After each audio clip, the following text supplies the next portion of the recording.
Hello students, देखो biotechnology वाले chapter का हाफ पोर्शन मैंने पार्ट 1 में कंप्लीट कर दिया था। अब पार्ट 2 में मैं स्टार्ट कर रही हूँ आपके इस क्लोनिंग वेक्टर से। ये जो डायग्राम है ये आपका ई कोलाई जो बैक्टीरिया होता है उसका क्लोनिंग वेक्टर है जिसको आर्टिफिशियली तैयार किया गया। अब देखो ये जो वेक्टर है इसमें आपको 1 2 3 4 5 6 7 और 8 यहाँ पे जो है आपको रिस्ट्रिक्शन एंजाइम मिल रहे हैं। उसके बाद में इसमें 2 सेलेक्टेबल मार्कर हैं। ये ORI पॉइंट है जहाँ से रेप्लिकेशन का ओरिजिन होगा, और यहाँ पे ROP है जिसमें कि रेप्लिकेशन से जो प्रोडक्ट बनेगा वो है। फिर यहाँ पे इसका जो नाम है उस नाम का नोमेनक्लेचर है। P मतलब है प्लाज्मिड, B मतलब बोरिवर जिनने इसको डिस्कवर करा था, और R है रॉड्रिगेज। तो इस तरीके से जो है इसका डिस्कवरी की थी इन दोनों साइंटिस्ट ने यहाँ पे। फिर 322 इसके एक्सपेरिमेंट नंबर हैं। तो इस तरीके से जो है इसका नोमेनक्लेचर करा गया।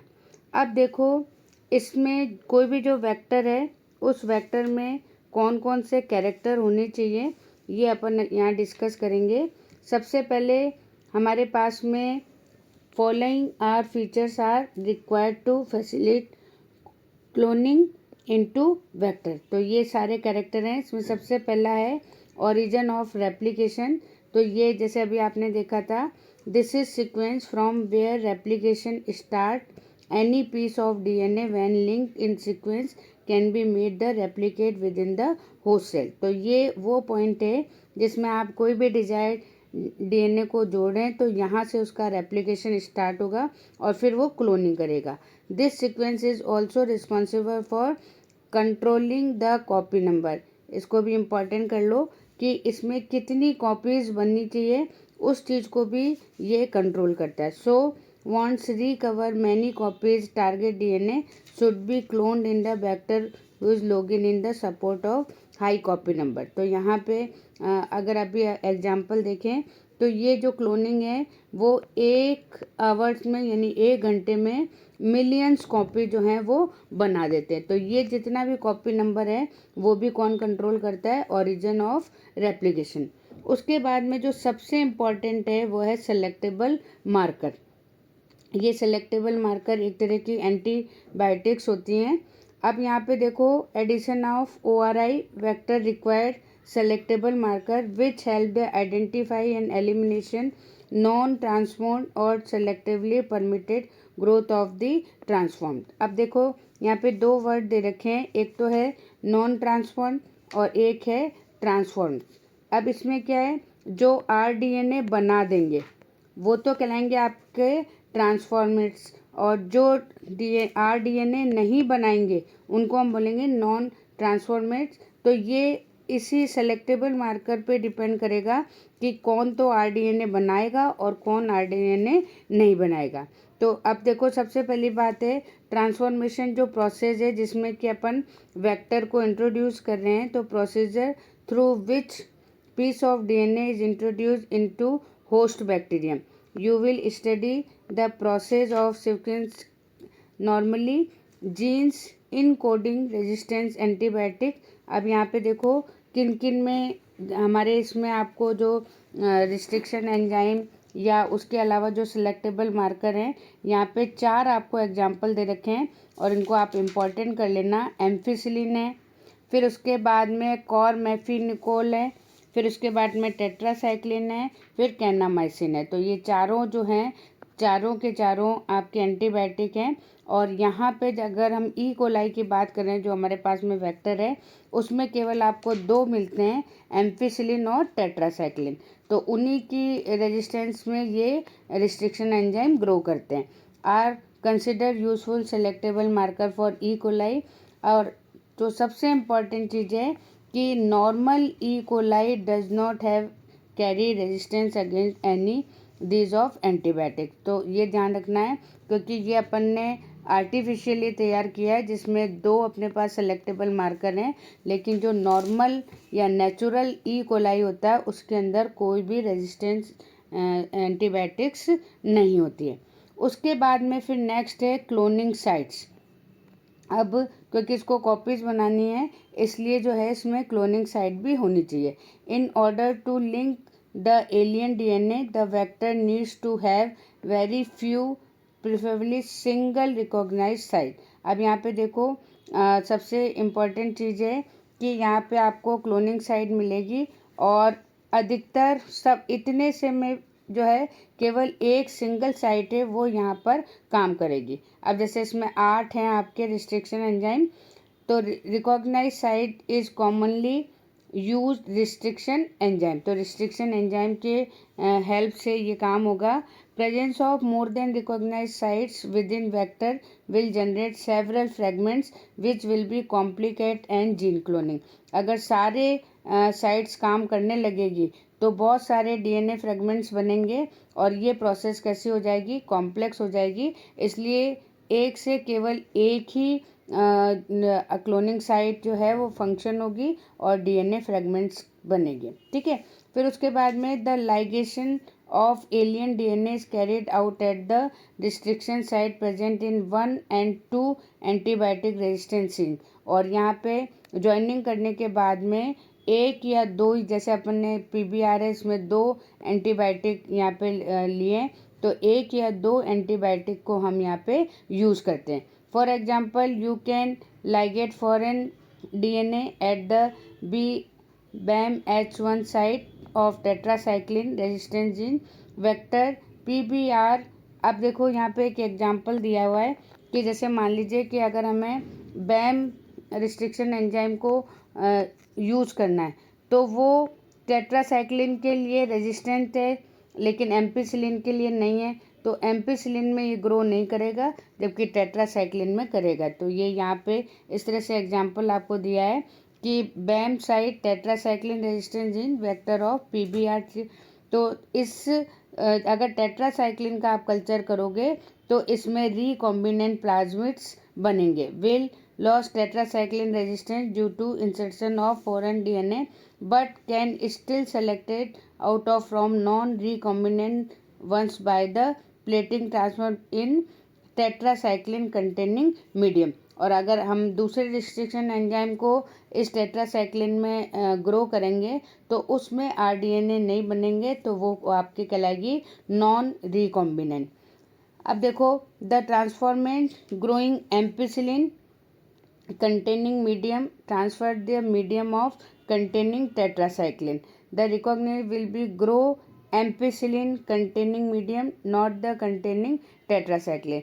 तो इसमें जैसे आपको दिख रहा है कि हमारे पास में जो एम्पिसिलिन है उसके पास में 2 रिस्ट्रिक्शन एंजाइम हैं, ये PVU फर्स्ट और PST, तो ये इसके लिए रेजिस्टेंस है। और अगर हम टेट्रासाइक्लिन के लिए करें तो यहाँ पे 2 बैम और सेल हैं जो कि यहाँ पे इसके रेजिस्टेंस हैं।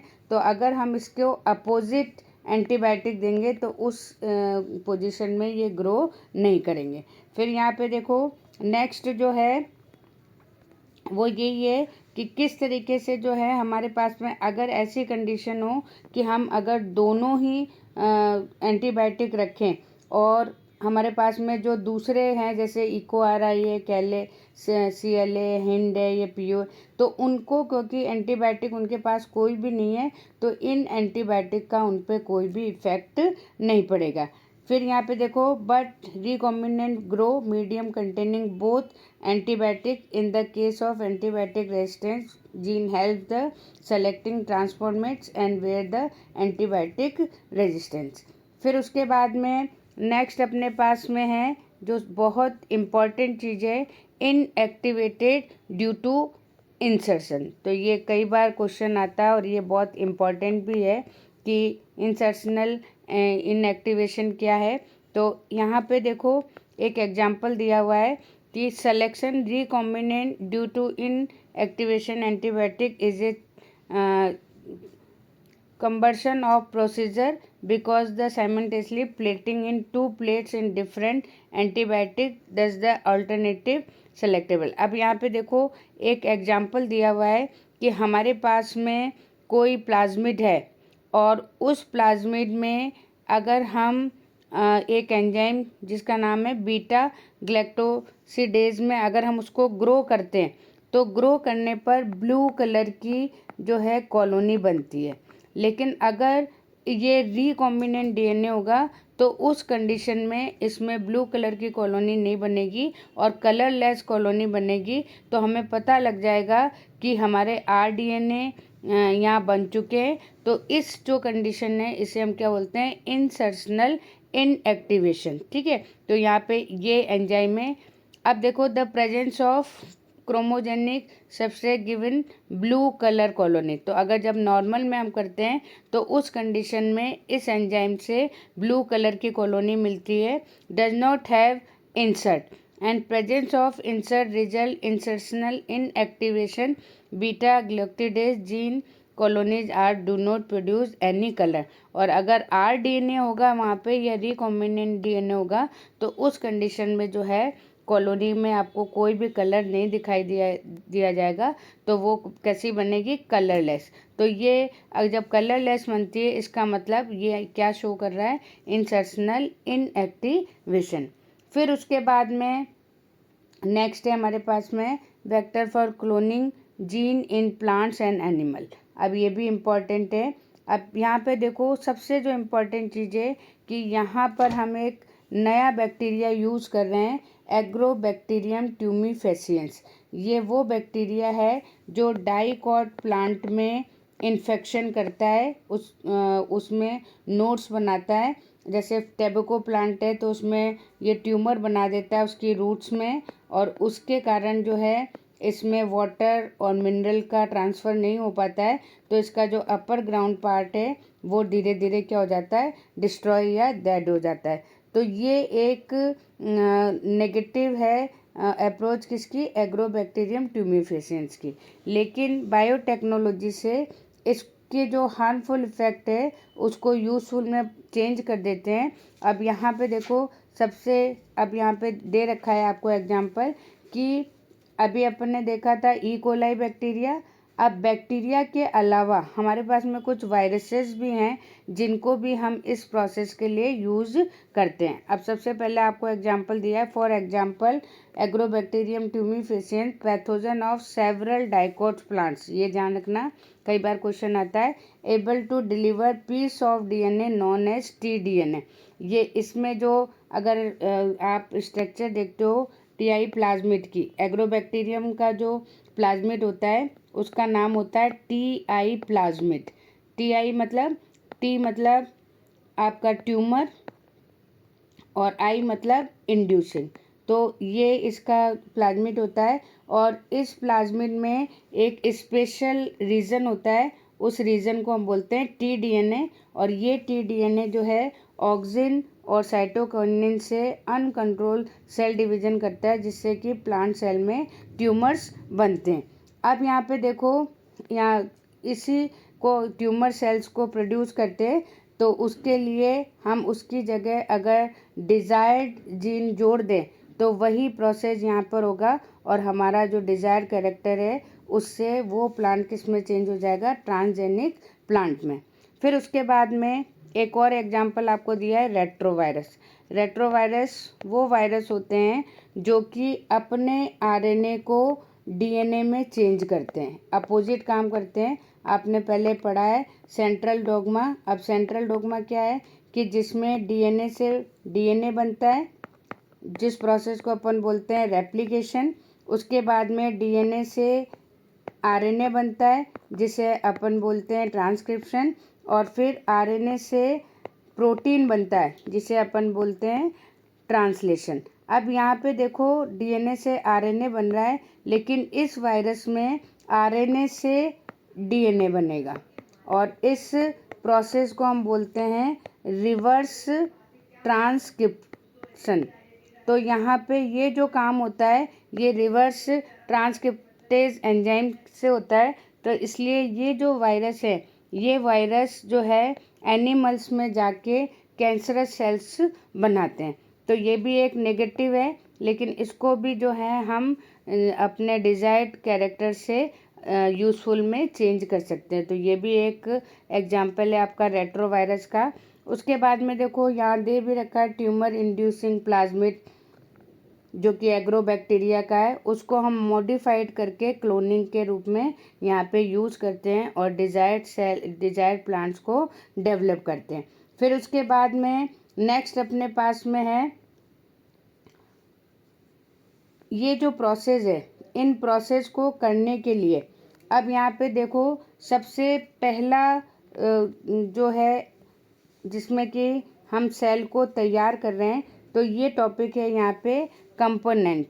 ठीक है, अब यहाँ पे देखो component host for transformation with recombinant DNA.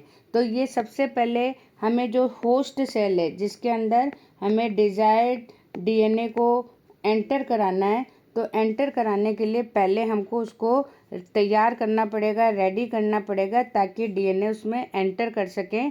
तो ये जो सबसे पहला मेथड है वो मेथड कौन सा है? Chemical method. अब इस केमिकल मेथड में हम क्या कर रहे हैं सबसे पहले DNA is a hydrophilic molecule, ये आपको ध्यान रखना है। और दूसरा आपको पता है क्योंकि ये नेगेटिव चार्ज होता है तो it can not pass through cell membrane. तो ये जो है जो भी सेल है उसकी मेम्ब्रेन में एंटर नहीं कर सकता है। In order force bacteria take plasmid the bacterial cell must be first component. तो सबसे पहले हमें उसे तैयार करना पड़ेगा ताकि डीएनए उसके अंदर एंटर कर सके। अब इसको तैयार करने के लिए सबसे पहले हमारे पास जो सेल है उस सेल को हम कैल्शियम जो आयंस हैं उससे हम इसको, या कोई और भी जो है जो भी डबल आपका होता है उससे हम इसको प्लस चार्ज करते हैं। क्योंकि डीएनए कैसा होता है? नेगेटिव होता है, तो वो इजीली अट्रैक्ट होकर उसके अंदर एंटर कर जाएगा। तो सबसे पहली जो कंडीशन है कि हम जो हमारी सेल है उसको treated by specific concentration of divalent cations. तो इसमें यहाँ एग्जांपल लिया हुआ है कैल्शियम। इसको हम जो हमारी सेल है उसको पॉजिटिव करने के लिए काम में लेते हैं।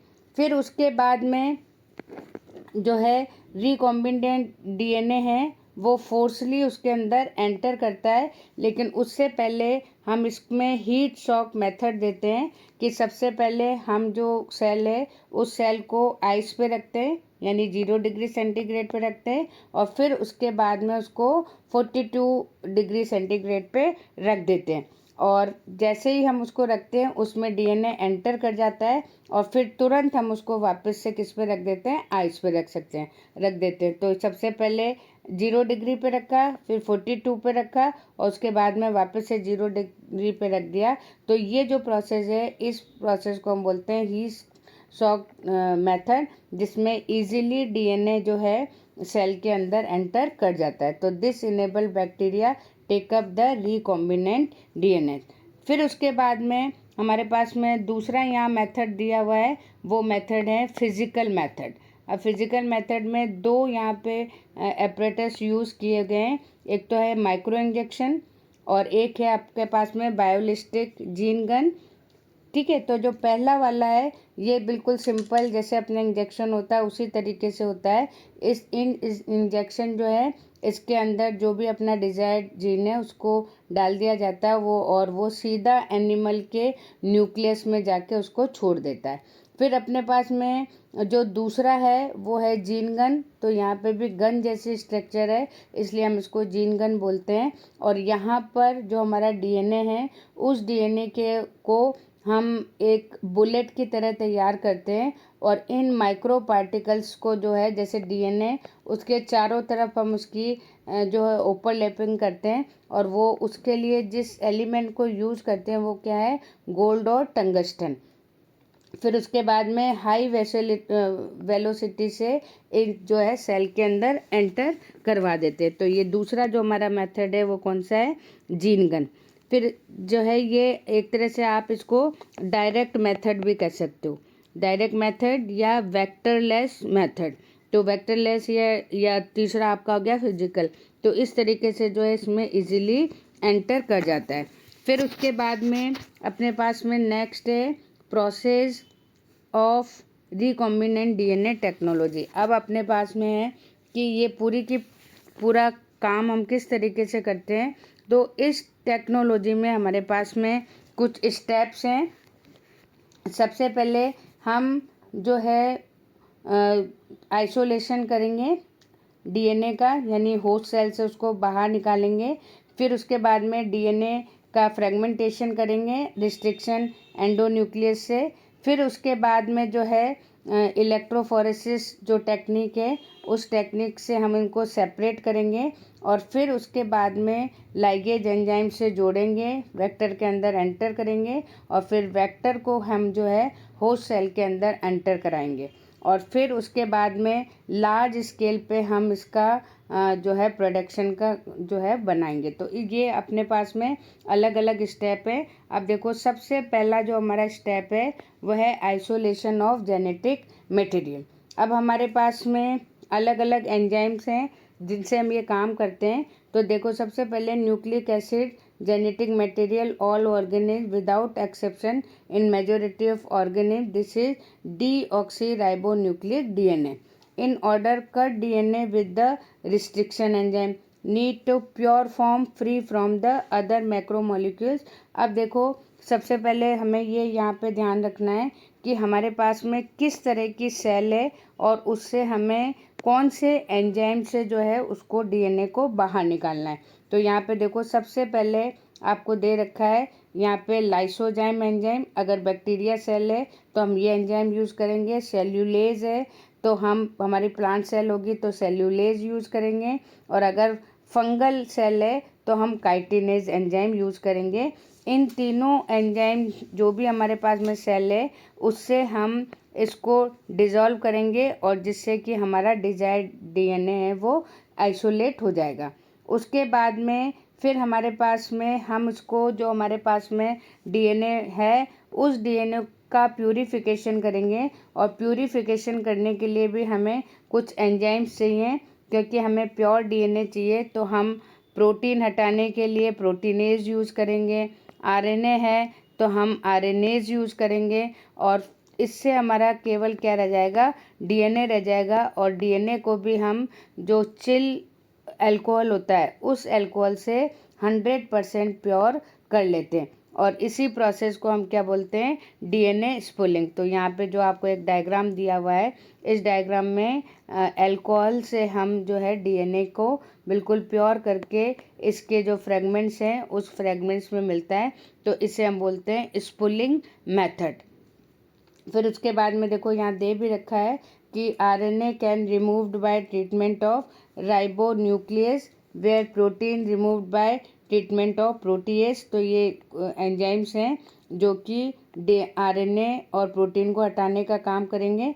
फिर उसके बाद में हम डीएनए को जो है इसमें चिल्ड इथेनॉल डालेंगे जिससे कि हम इसको फाइन थ्रेड्स के रूप में यहाँ पे सस्पेंशन कर लेंगे। तो ये जो मेथड है ये मेथड कहलाता है आपका आइसोलेशन ऑफ जेनेटिक मटेरियल। फिर उसके बाद में सेकंड हमारा है cutting of DNA specific location. तो इसमें आपको पता ही है, अपन स्टार्टिंग में कर चुके हैं कि रिस्ट्रिक्शन एंजाइम से हम इसको कट करेंगे पॉलीहेड्रम साइट पे। फिर उसके बाद में इसी में जब हमने कट कर लिया तो फिर हम सेपरेशन करते हैं और सेपरेशन के लिए जो प्रोसेस यूज़ करते हैं वो है एगारोज जेल इलेक्ट्रोफोरेसिस, जो अपन ने आगे पढ़ लिए। तो उससे हम इसको सेपरेट करेंगे। फिर उसके बाद में हमारे पास में जो लाइगेज एंजाइम है उस एंजाइम से इसको ज्वाइन करेंगे। और तो ये पूरा प्रोसेस आपका किस में आ जाएगा, अपना cutting of DNA at the specific. फिर उसके बाद में सेपरेशन के बाद में हम इनको सेपरेट करके और फिर जो है लाइगेज एंजाइम से आरडीएनए हम यहाँ बना लेंगे। तो यहाँ तक तो हमारा प्रोसेस हो गया। अब जो हमने आरडीएनए बनाया है उस आरडीएनए की हमें बहुत सारी मल्टीपल कॉपीज़ बनानी है। तो ये हमारा कहलाता है amplification of gene of interest using PCR. ये भी एक बहुत इम्पॉर्टेंट प्रोसेस है। पीसीआर मतलब पॉलीमरेज चेन रिएक्शन। और ये जो प्रोसेस है ये प्रोसेस किसने दिया था, कैरी मुलिस ने। कई बार आता है इसमें। और इसमें जो कैरीमुलिस है, इस कैरीमुलिस ने एक बहुत इम्पॉर्टेंट बैक्टीरिया है, उस बैक्टीरिया को यहाँ पे यूज़ किया था। और वो बैक्टीरिया है कौन सा? Thermos aquaticus. ये जो बैक्टीरिया है, इस बैक्टीरिया के अंदर एक पॉलीमरेज एंजाइम होता है जिसे अपन बोलते हैं थर्मोस्टेबल डीएनए पॉलीमरेज। ये एंजाइम जो है, ये एंजाइम हाई टेम्परेचर पे काम करता है। 72 डिग्री सेंटीग्रेड पे ये मोर एक्टिव होता है।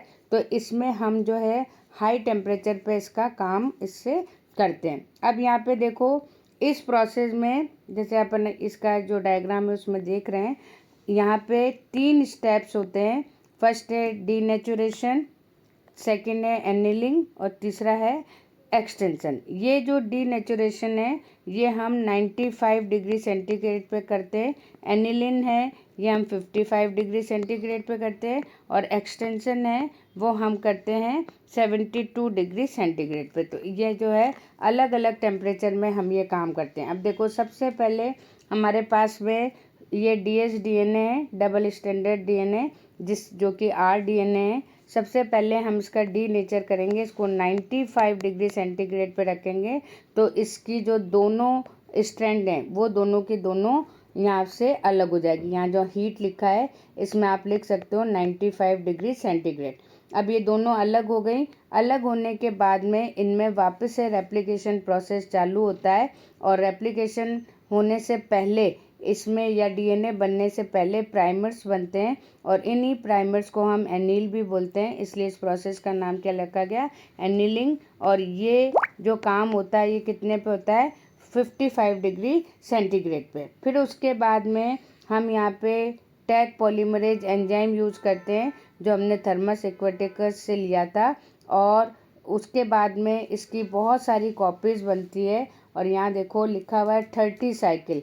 अगर ये काम हम 30 साइकिल से करते हैं तो हमें 1 बिलियंस जो है कॉपीज़ यहाँ पर मिल जाती है। तो ये जो प्रोसेस है ये एक्सटेंशन है। और इसको हम करते हैं 72 डिग्री सेंटीग्रेड, क्योंकि ये जो पॉलीमरेज एंजाइम है ये मोर एक्टिव होता है 72 डिग्री सेंटीग्रेड पे। तो इस तरीके से जो है हम इस पूरे प्रोसेस को करते हैं। अब यहाँ पे देखो आप, सबसे पहले हो गया। फिर हमने, ये इम्पॉर्टेंट है कि इसमें जो प्राइमर्स बनेंगे वो ओलिगो न्यूक्लियोटाइड के, तो ये भी कभी कभी एमसीक्यू में क्वेश्चन आता है।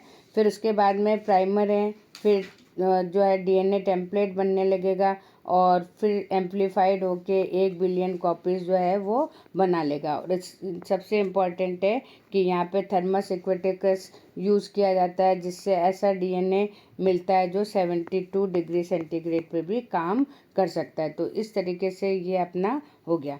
नेक्स्ट अपने पास में insertional recombinant DNA into host cell. अब हम किस तरीके से जो है इसके अंदर एंटर कराते हैं। तो अब एंटर करने के लिए अपने पास में, आपको पता है कि जैसे अपन ने आगे देखा था कि कोई भी प्लाज्मिड है उसको एंटर कराने के लिए हमें किस तरीके से जो है उसको पहले कॉम्पिटेंट बनाना पड़ता है।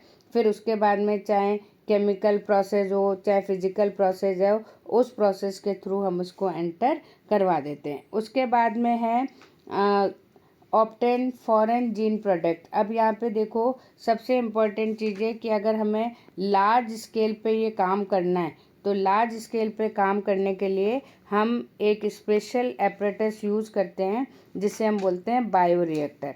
और ये स्ट्रक्चर वाइज जो है 2 तरीके के होते हैं, एक तो स्प्राइड है और दूसरा आपका कौन सा है? सिंपल स्टाइड टैंक है, जिसमें आपको दिख रहा है ये इस तरह का टैंक है और इसमें एक ये रॉड लगी रहती है। और इसमें जो है ये घूम के जो भी रॉ मटेरियल होता है उस रॉ मटेरियल को यहाँ पे बनाता है। ये जो दूसरा वाला है इसमें जो है इस तरह का एक एजिटेटर होता है और वो एजिटेटर जो है गैस के थ्रू या प्रेशर के थ्रू यहाँ पे इसका फॉर्मेशन करता है। तो ये जो प्रोसेस है ये प्रोसेस जो है लार्ज स्केल पे किया जाता है। तो सबसे पहली बात तो जो इम्पोर्टेंट चीज़ है कि इसके लिए जो हम एपरेटस यूज़ करते हैं उस एपरेटस को हम क्या बोलते हैं? Bio reactor.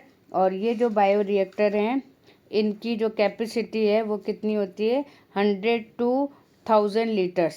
फिर उसके बाद में इन दो के थ्रू, अब ये भी बहुत इम्पोर्टेंट है कि जो भी रॉ मटेरियल है उसके लिए हमारे पास में ऑप्टिमम कंडीशंस होनी चाहिए, यानी temperature, pH, substrate, salts, vitamins, oxygen, ये सारी चीज़ें जो है अप्रोप्रिएट होनी चाहिए।